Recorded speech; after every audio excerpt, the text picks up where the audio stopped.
આજના વિડીયોમાં આપણે પ્રાપ્ત રજાની ગણતરી એટલે કે કોઈ પણ સરકારી કર્મચારી છે જ્યારે અર્ધ પગારી રજા અસાધારણ રજા ભોગવે છે, કોઈ પણ કર્મચારી હોય ગવર્મેન્ટનો તો એ અસાધારણ રજા પર જાય છે ત્યારે એની સામે પ્રાપ્ત રજાની કઈ રીતે ગણતરી થઈ અને કેટલી એ બાદ થાય છે અને કેટલી જમા થાય છે એની આપણે સરસ ગણતરી દ્વારા આના વિડીયોમાં આપણે જોશું। તો હું તમામ જે મિત્રો પરીક્ષાની તૈયારી કરી રહ્યા છે એમને વિનંતી કે આ વિડીયો છેલ્લે સુધી જોજો તો તમને સરસ મજાની ગણતરીના દાખલા આવડી જશે અને એક્ઝામમાં કોઈ મુશ્કેલી નહીં પડે। તો પહેલી આપણે વાત કરીએ અને આપણા પ્રેક્ટિકલ જીવનમાં જે વહીવટમાં જોડાયેલા છે એમના માટે પણ આ વિડીયો ખૂબ જ ઉપયોગી રહેશે। તો ચાલો આપણે શરૂ કરીએ પ્રાપ્ત રજાની ગણતરી। નોકરીના પ્રત્યેક અર્ધવાર્ષિક ગાળામાં 6 મહિના માટે 15 પ્રાપ્ત રજા મળવા પાત્ર છે, જે આપણને બધાને ખબર છે। રજાના નિયમોમાં આપણે ભણી ચૂક્યા છીએ કે નોકરીના પ્રત્યેક અર્ધવાર્ષિક ગાળામાં એટલે કે જાન્યુઆરીથી જૂન અને જુલાઈથી ડિસેમ્બર એમ 6 મહિના માટે 15 પ્રાપ્ત રજા આપણને મળવા પાત્ર હોય છે।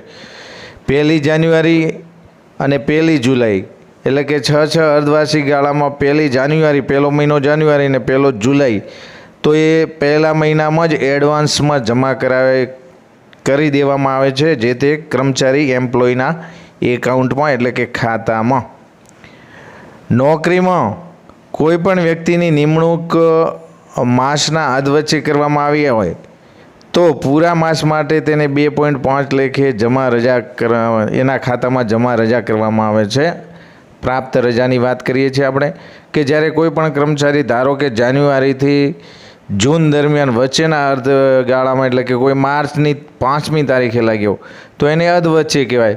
તો આ જે અર્ધ વચ્ચે નોકરીમાં લાગે છે તો એ જ્યારે નોકરી કરે છે તો એ સમય દરમિયાન એ માટે એને કઈ રીતે પ્રાપ્ત રજા જમા થશે તો કે 2.5 લેખે જેટલા મહિના એને ગુણ્યા 2.5 લેખે રજા જમા થાય।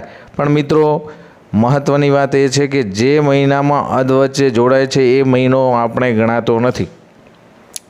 ધારો કે 5મી તારીખે લાગે છે, બીજી એ લાગે છે, 28મી લાગે છે તો એ મહિનો આપણે છોડી દઈશું અને એના પછી જે ક્રમવાઇઝ મહિનો આવતો હશે એની ગણતરી ધ્યાનમાં લઈશું। તો ચાલો આપણે ઉદાહરણ દ્વારા સમજીએ। કોઈ એક કર્મચારી 2 જાન્યુઆરીના રોજ નોકરીમાં જોડાય છે તો કેટલી પ્રાપ્ત રજા જમા કરવાની થાય। હવે આપણે જોઈએ કે કોઈ એક કર્મચારી 2 જાન્યુઆરીના રોજ નોકરીમાં જોડાય છે એટલે કે જાન્યુઆરીની 1 તારીખે નહીં, બીજી એટલે કે મહિનો હજી એનો વચ્ચે આવી ગયો, 2 તારીખ આવી ગઈ એટલે એ મહિનો આપણે ગણશું નહીં। તો જાન્યુઆરી સિવાયના મહિના આપણે 6 માસ ગણીએ તો જાન્યુઆરી પછી આવશે ફેબ્રુઆરી, માર્ચ, એપ્રિલ, મે અને જૂન। તો આપણે એ રીતે ગણીએ તો જાન્યુઆરી પૂરો માસ નથી એટલે ગણતરી ગણાશે નહીં। હવે ફેબ્રુઆરીથી જૂન એમ 5 મહિના થશે। ફેબ્રુઆરી, માર્ચ, એપ્રિલ, મે અને જૂન 5 મહિના થયા। હવે 5 મહિના ગુણ્યા 2.5 ઇઝ ઇક્વલ ટુ બરાબર થશે 12.5 એટલે કે 12.5 રજા। પણ રજા ક્યારે અડધી જમા ન થાય કે અપૂર્ણાંકમાં ન થાય તો એને પૂર્ણાંકમાં ફેરવવા માટે 0.5 કે તેથી વધુ હોય તો એક રજા ગણશું અને 0.5થી ઓછી હોય તો એને જતી કરશું। અહીંયા 12.5 છે એટલે 5 છે તો આપણે એક રજા પૂરી ગણશું એટલે કે 12 + 1 એમ અહીંયા 13 રજા જમા થાય।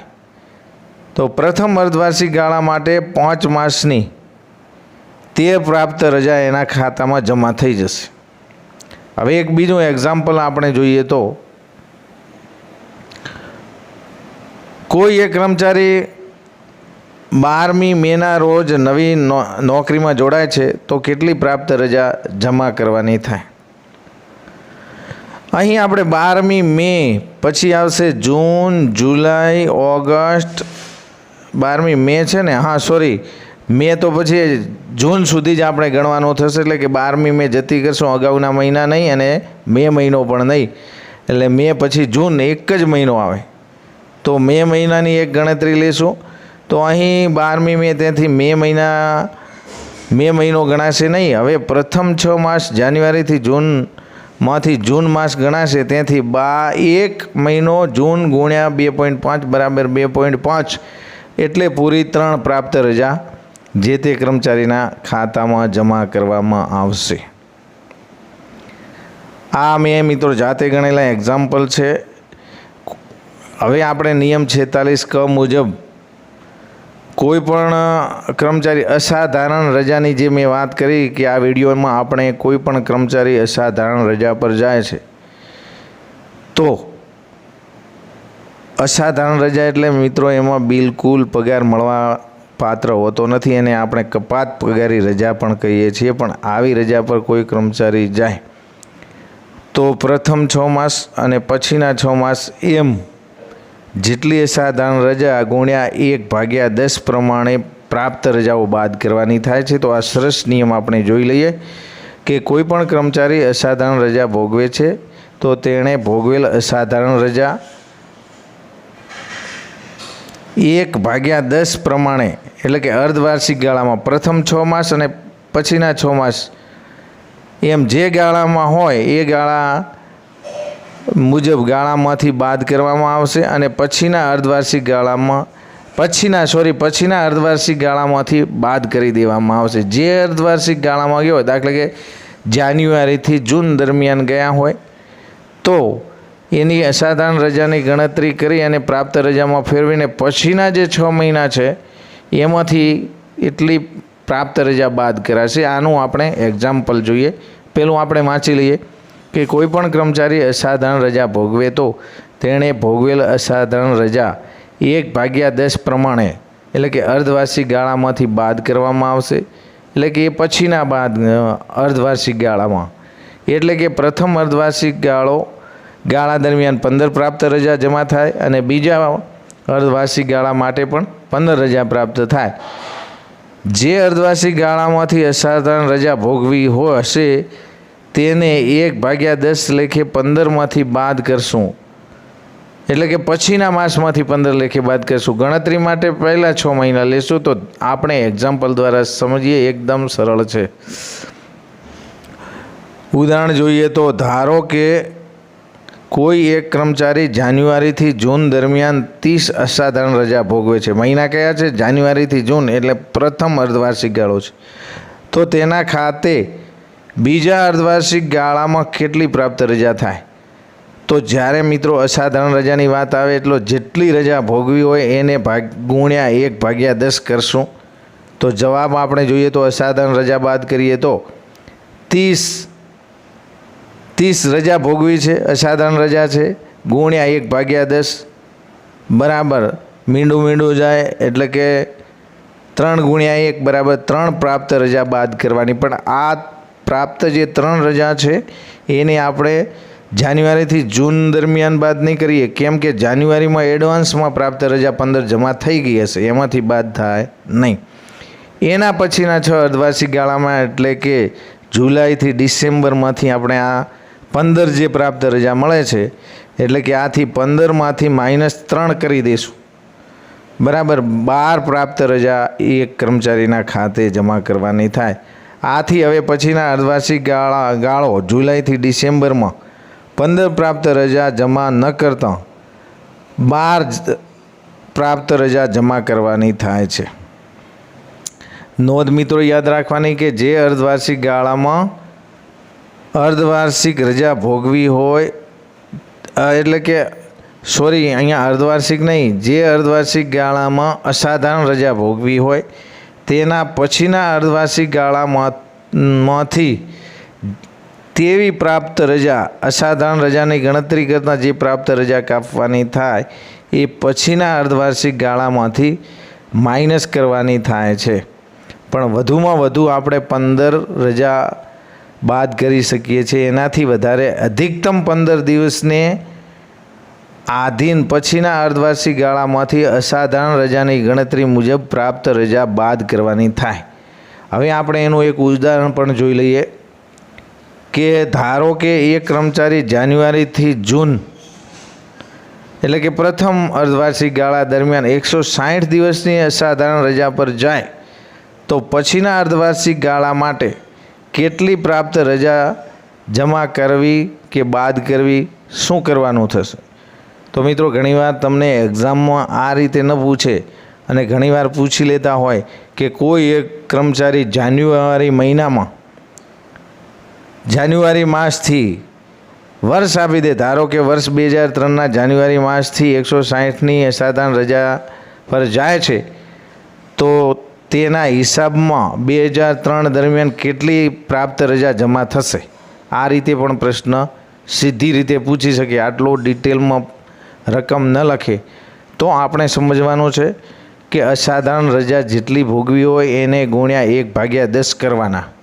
દાખલા તરીકે અહીંયા 160 અસાધારણ રજા છે, તો અસાધારણ રજા બાદ કરીએ તો 160 ગુણ્યા 1/10 મીંડું જશે એટલે 16 રજા થઈ. 16 ગુણ્યા 1 એટલે 16. હવે 16 પ્રાપ્ત રજા બાદ કરવાની થાય, પણ મિત્રો પ્રશ્ન એ થાય કે પછીનો જાન્યુઆરીમાં એણે ભોગવી છે, તો કે આખા 6 મહિના આપણે એમાં નહીં કરી શકીએ કોઈ ફેરફાર, પણ પછીના 6 માસ એટલે કે જુલાઈથી ડિસેમ્બર જે 15 રજા મળે છે એમાંથી આપણે આ 16 રજા બાદ કરશું. પણ પ્રશ્ન મિત્રો અહીંયા એ થશે કે શું 16 રજા 15માંથી 16 રજા કઈ રીતે બાદ કરી શકાય? તો વધુમાં વધુ આપણે 15 રજા જ બાદ કરી શકશું. એટલે આનો જવાબ એમ થાય કે 16 રજા પ્રાપ્ત રજા પછીના અર્ધવાર્ષિક ગાળામાંથી બાદ કરવાની થાય, પણ અધિકતમ 15 દિવસની જ રજા બાદ કરી શકાય. એટલે કે 15 - 16 બરાબર -1, એટલે કોઈ રજા માઇનસમાં હોય નહીં. આથી પછીની જે 15 રજા છે એ આપણે એની બાદ કરી દઈશું, એટલે એના ખાતામાં એક પણ પ્રાપ્ત રજા બીજા વાર્ષિક ગાળામાં એટલે કે જુલાઈથી ડિસેમ્બરમાં રહેશે નહીં. પૂરેપૂરી એની પ્રાપ્ત રજા ઉધારી લેવામાં આવશે, એટલે કે માઇનસ કરી દેવામાં આવશે. એના ખાતે 0 રજા જમા થશે. તો અસાધારણ રજાને કઈ રીતે પ્રાપ્ત રજામાં ફેરફાર કરી ટ્રાન્સફર કરીને એને જમા કરવી એની વાત છે. હવે આપણે એક બીજું સરસ એક્ઝામ્પલ જોઈએ, ઉદાહરણ કે મનોજભાઈ સરકારી કર્મચારી તરીકે જાન્યુઆરીથી જૂન દરમિયાન 90 દિવસની અર્ધ પગારી રજા ભોગવે છે, તો પછીના અર્ધવાર્ષિક ગાળા દરમિયાન તેના ખાતામાં કેટલી પ્રાપ્ત રજા જમા થાય? હવે આ પ્રશ્ન સીધો આ રીતે તમને ભૂલાવા પૂછી શકે કે મનોજભાઈ જાન્યુઆરી 2015ના રોજ અસાધારણ રજા પર જાય છે, 90 દિવસની અસાધારણ રજા પર જાય છે, તો આ વર્ષ દરમિયાન એટલે કે વર્ષ 2005 દરમિયાન તેમના ખાતામાં કેટલી પ્રાપ્ત રજા જમા થાય અથવા તો કેટલી પ્રાપ્ત રજા ઓછી જમા થશે? આવો પ્રશ્ન પૂછી શકે. તો જવાબ લખશો કે અસાધારણ રજાની ગણતરી કરી લઈએ તો 90 ગુણ્યા 1/10 એટલે 9 પ્રાપ્ત રજા આપણે બાદ કરવાની, પણ જાન્યુઆરીથી જૂનમાં નહીં પણ જુલાઈથી ડિસેમ્બરમાં બાદ કરશો, એટલે કે 15 પ્રાપ્ત રજામાંથી 9 પ્રાપ્ત રજા બાદ કરીએ તો 6 પ્રાપ્ત રજા જમા થાય. આમ જૂનથી ડિસેમ્બર દરમિયાન માત્ર 6 પ્રાપ્ત રજા જ એમના ખાતે જમા રહેશે. એક સરસ મજાનું બીજું ઉદાહરણ જોઈ લઈએ તો કે સંજયભાઈ 1 જાન્યુઆરીથી 30 જૂન સુધી 170 અસાધારણ રજા મૂકે છે, તો પછીના અર્ધવાર્ષિક ગાળા દરમિયાન કેટલી પ્રાપ્ત રજા જમા કરવામાં આવશે? તો અસાધારણ રજાની ગણતરી કરીએ તો 170 × 1/10 એટલે કે ગુણ્યા 1/10 એટલે મીંડું જાય એટલે 17 પ્રાપ્ત રજા. પણ આપણે આગળ જોઈએ એમ અર્ધવાર્ષિક ગાળા માટે માત્ર 15 રજા હોય છે, એટલે કે 15 - 17 2 રજા માઇનસમાં ન ઉધારવાની, એટલે કે 15 - 15 કરતાં 0 રજા પ્રાપ્ત રજા જમા થશે. એટલે એમના ખાતે એક પણ પ્રાપ્ત રજા જમા કરવામાં આવશે નહીં. દર્શક મિત્રો, આ વિડીયો આપણી તૈયારી માટે છે. કોઈ ભૂલચૂક હોય તો માફ કરજો. અસલી ગુજરાત મુલકી પ્રાપ્ત રજાના નિયમો 2002 વાંચજો. એની સમજૂતીમાંથી હું જે સમજ્યો છું એ પ્રમાણે અહીંયા ગણતરી કરવામાં આવી છે. છતાં કોઈ ભૂલચૂક હોય તો માફ કરશો. આભાર.